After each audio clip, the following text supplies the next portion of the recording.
যদি ইহুদিদের শোনেন যে বিশ্বের সবচেয়ে ভালো মানুষ কারা, বলবে মুসার সাথীরা।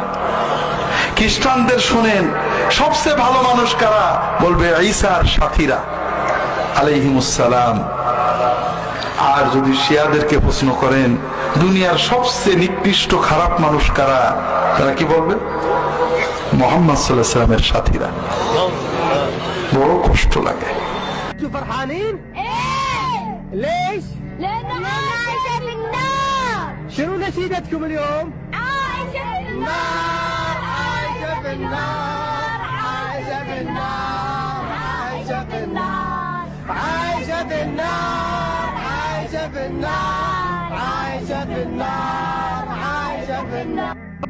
أني أريد أن أثبت أن عائشة بنت أبي بكر اليوم في النار.